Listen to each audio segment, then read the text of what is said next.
ವೀಕ್ಷಕರೇ, ಚಿಕ್ಕಬಳ್ಳಾಪುರ ಜಿಲ್ಲೆಯಲ್ಲಿ ಈಗ ನೀರಿನ ರಾಜಕೀಯ ದೊಡ್ಡ ಮಟ್ಟದಲ್ಲಿ ಕಾವೇರಿದೆ.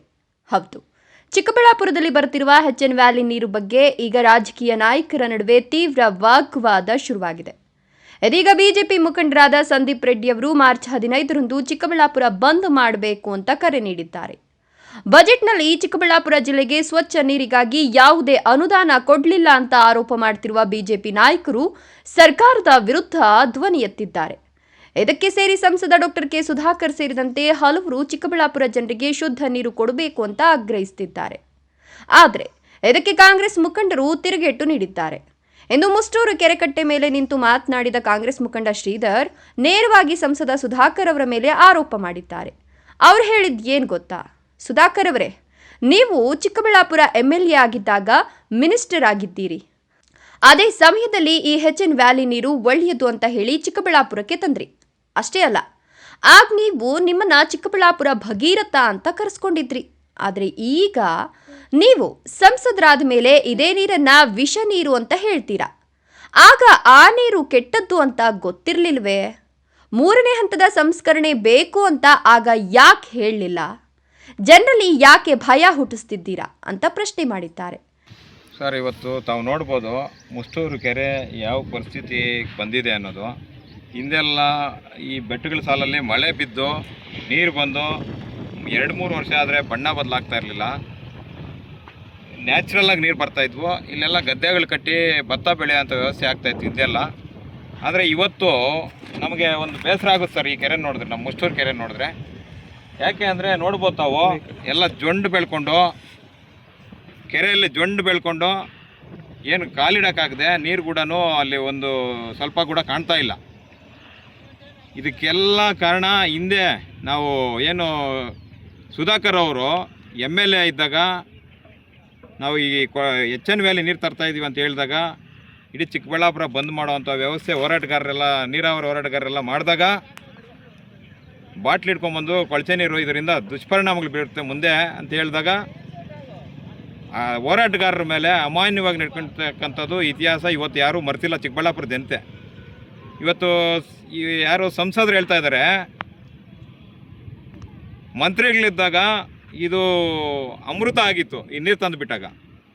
ಇವಾಗ ಸಂಸದರಾಗಿ ಹೋದ ಮೇಲೆ ಸಂಸತ್ ಭವನದಲ್ಲಿ ಹೇಳ್ತಾ ಇದ್ದಾರೆ ಇದು ವಿಷ ನೀರು ಕುಡಿತಾ ಇದ್ದೀರಿ ಅಂತ ಹೇಳ್ತಾ ಇದ್ದಾರೆ.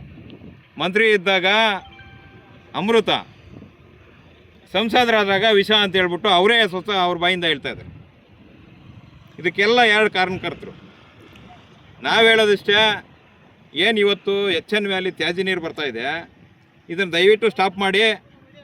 ನಮಗೆ ಯಾವುದಾದ್ರೂ ನ್ಯಾಚುರಲ್ ಆಗಿರ್ತಕ್ಕಂಥ ನೀರು, ನದಿ ನೀರನ್ನ, ಕೃಷ್ಣಾ ನದಿ ನೀರು ಇಲ್ಲ ನಮ್ಮ ಬೆಟ್ಟಗಳ ಸಾಲಿನಲ್ಲಿ ಬರ್ತಕ್ಕಂಥ ನೀರನ್ನ ಈ ಕೆರೆಗಳಿಗೆ ತುಂಬಿಸ್ಬೇಕಂತ ವ್ಯವಸ್ಥೆ ಮಾಡಬೇಕು.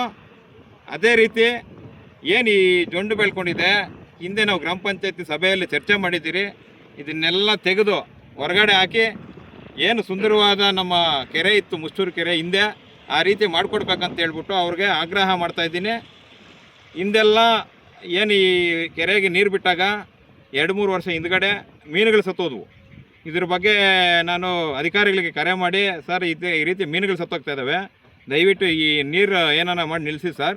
ಇದರಿಂದ ಪ್ರಾಣಿ ಪಕ್ಷಿಗಳಾಗಲಿ ಇನ್ನೊಂದಕ್ಕೆ ಮತ್ತೊಂದಕ್ಕಾಗಲಿ ಕುಡಿಯೋದ್ರಿಂದ ಕುರಿಗಳು, ಇವಾಗ ಕುರಿಗಳು ಮೇಯ್ತಾ ಇದ್ದಾವೆ, ಕುರಿ ಹಸುಗಳೆಲ್ಲ ಇಲ್ಲಿ ಮೇಯ್ತಾ ಇದ್ದಾವೆ. ಅವು ಮೇಯೋ ಸಂದರ್ಭದಲ್ಲಿ ನೀರು ಕುಡಿತವೆ. ಯಾವ ರೀತಿ ನೀರಿದೆ ನೋಡಿ ಸರ್, ತಾವು ನೋಡ್ಬೋದು ಯಾವ ರೀತಿ ನೀರನ್ನ ಇಲ್ಲಿ ಮೇಲ್ನೋಟಕ್ಕೆ ಕಾಣಿಸ್ತಾ ಇದೆ. ಇದಕ್ಕೆ ಯಾವುದು ವರದಿ ಬೇಕಾಗಿಲ್ಲ, ಸ್ಮೆಲ್ ಬರ್ತಾ ಇದೆ ನೀರು ವಾಸನೆ. ಆ ನೀರು ಕುಡಿದಂಥ ಹಸುಗಳು, ಹಾಲು ಕರೆದಂಥ ಹಸುಗಳು ಅದರಲ್ಲೇ ವಿಷ ಆಗಿ ಪರಿವರ್ತನೆ ಆಗೋದ್ರಲ್ಲಿ ನೋ ಡೌಟೇ ಇಲ್ಲ. ಅದೇ ರೀತಿ ಏನು ಇದು ಈ ಕೆರೆನ ಅಭಿವೃದ್ಧಿಪಡಿಸಿ ನಮಗೆ ಈ ಹೆಚ್ಚಿನಾಗಿ ಈ ಭಾಗದಲ್ಲಿ ಈ ಬೆಳೆಗಳು ಬೆಳ್ಕೊಳ್ತಕ್ಕಂಥ ವ್ಯವಸ್ಥೆನ, ಶುದ್ಧವಾಗಿರೋ ನೀರನ್ನು ಬಿಡಬೇಕು. ಇವರು ಆಧುನಿಕ ಭಗೀರಥ ಅಂತ ಹೇಳ್ತಾ ಇದ್ರು, ಹೆಸರು ತಗೊಂಡಿದ್ರಿ. ಇವತ್ತನ್ನ ಮಾಡಿರೋ ಪರಿಸ್ಥಿತಿ ಯಾರು ಈ ರೀತಿ? ಅವತ್ತೆಲ್ಲ ಹೋರಾಟಗಳು ಮಾಡಿದಾಗ ನಮ್ಮೆಲ್ಲ ದಮನ ಮಾಡಿ ಹೋರಾಟಗಾರರನ್ನ ಯಾವ ರೀತಿ ಧೋರಣೆ ಅನುಸರಿಸಿದ್ರಿ ನೀವು ನಮ್ಮೆಲ್ಲ. ಅದಕ್ಕೆ ಸರ್ ಇವತ್ತು ತರಕಾರಿಗಳೇ ಬೆಳೆ, ನಮ್ಮ ಚಿಕ್ಕಬಳ್ಳಾಪುರ ತರಕಾರಿ ಅಂದರೆ ಯಾರೂ ಮುಗಿ ಬೀಳಲ್ಲ, ಮುಟ್ಟೋದಿಲ್ಲ, ಭಯ ಪಡ್ತಾರೆ. ಹೊರ ರಾಜ್ಯಗಳಿಗೆ ಹೋಗ್ತಾ ಇದ್ವು, ನಮ್ಮ ತರಕಾರಿಗೆ ಭಾರಿ ಬೇಡಿಕೆ ಇತ್ತು. ಹೂವನೂ ಅಷ್ಟೇ, ಇದರಿಂದ ಅವು ಅಷ್ಟೇ, ಹೂವು ತೋಟಗಳು ಆಗ್ಬೋದು ಎಲ್ಲ ಇವತ್ತು ನೋಡ್ಬೋದು. ಗಿಡ ಎಲ್ಲಿಂದ ಅಲ್ಲಿ ಗಿಡ ಹೋಗೋವಂಥ ವ್ಯವಸ್ಥೆ ಮೊದಲು ಹೋಗ್ತಾ ಇರಲಿಲ್ಲ ಈ ಥರ ಗಿಡಗಳು. ಇವತ್ತು ಹೂವಿನ ತೋಟ ಕೂಡ ಗಿಡ ಒಣಗೋಗೋಂಥ ಕೆಲಸ ಆಗ್ತಾಯಿದೆ. ದಯವಿಟ್ಟು ನಮಗೆ ಈ ನೀರು ಬಿಟ್ಟು ನಮಗೆ ಯಾವುದಾದ್ರೂ ನ್ಯಾಚುರಲ್ ನೀರನ್ನ ಕೊಟ್ಟರೆ ನಾವು ಸುಗಮವಾಗಿ ಇಲ್ಲಿ ರೈತರು ಇವತ್ತು ನೋಡ್ಬೋದು, ಒಂದು ಹಳ್ಳಿಗೆ 5 ರಿಂದ 6 ಜನ ಡಯಾಲಿಸಿಸ್ ಪೇಷೆಂಟ್ಗಳಾಗ್ಬೋದು, ಕ್ಯಾನ್ಸರ್ ಪೇಷೆಂಟ್ಗಳಾಗ್ಬೋದು.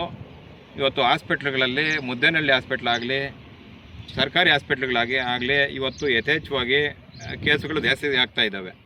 ಯಾಕೆ ಈ ರೀತಿ ಆಗ್ತಾಯಿದೆ ದಯವಿಟ್ಟು ಅರ್ಥ ಮಾಡ್ಕೊಳ್ರಿ. ಇದನ್ನು ಈ ತ್ಯಾಜ್ಯ ನೀರನ್ನ ಕುಡಿಯೋದ್ರಿಂದ ಏನೆಲ್ಲ ದುಷ್ಪರಿಣಾಮಗಳು ಬೀಳ್ತಾ ಇದೆ, ವರದಿಗಳು ಬರ್ತಾ ಇದ್ದಾವೆ.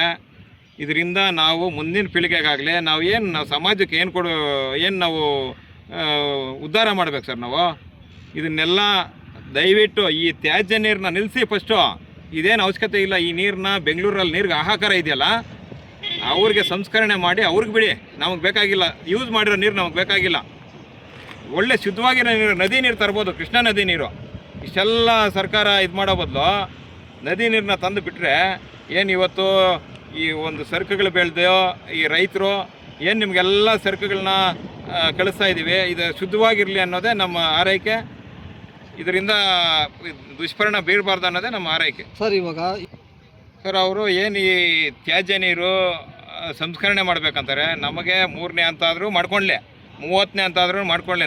ಅದ್ರ ಬಗ್ಗೆ ನಾನು ಪ್ರಸ್ತಾವನೆ ಇಲ್ಲ. ನಮಗೆ ಈ ರೊಚ್ಚ ನೀರನ್ನ ತ್ಯಾಜ್ಯ ನೀರನ್ನ ನಿಲ್ಲಿಸ್ಬೇಕು ನಮ್ಮ ಆಗ್ರಹ. ಈ ರೀತಿ ಏನಾದ್ರೂ ಅವರು ಬಂದ್ ಮಾಡೋದು, ಈ ವ್ಯವಸ್ಥೆ ಮಾಡೋ ಇದ್ರೆ ನಾನು ಬೇಕಾದರೆ ಅವ್ರಿಗೆ ಸಹಕಾರ ಕೊಡ್ತೀನಿ. ಇನ್ನು ಅವರು ಹೇಳಿದ್ದು ಏನಂದ್ರೆ, ನಮ್ಮ ಕೆರೆಗಳಿಗೆ ಇನ್ನು ಮುಂದೆ ಈ ನೀರು ಬೇಕಾಗಿಲ್ಲ, ಮಳೆ ನೀರೇ ಸಾಕು. ಇದೇ ನೀರನ್ನ ಈಗ ಕುರಿಗಳು ಹಸುಗಳು ಕುಡಿತಾ ಇದ್ದಾವೆ. ಅದರಿಂದ ಬರ್ತಿರುವ ಹಾಲು ವಿಷ ಆಗಿದ್ಯಾ ಅಂತ ಪ್ರಶ್ನೆ ಮಾಡಿದ್ದಾರೆ. ಹೀಗಾಗಿ ವೀಕ್ಷಕರೇ, ಚಿಕ್ಕಬಳ್ಳಾಪುರದಲ್ಲಿ ನೀರಿನ ವಿಚಾರ ಈಗ ರಾಜಕೀಯ ಕಾಳಗವಾಗಿ ಮಾರ್ಪಟ್ಟಿದೆ. ಒಬ್ಬರು ಒಬ್ಬರ ಮೇಲೆ ಆರೋಪ ಮಾಡ್ತಾ ಇದ್ದಾರೆ. ಆದರೆ ಸತ್ಯ ಯಾವುದು, ಯಾರು ಸರಿ ಯಾರು ತಪ್ಪು, ಅದು ಜನರು ತೀರ್ಮಾನಿಸಬೇಕಾದ ವಿಷಯ.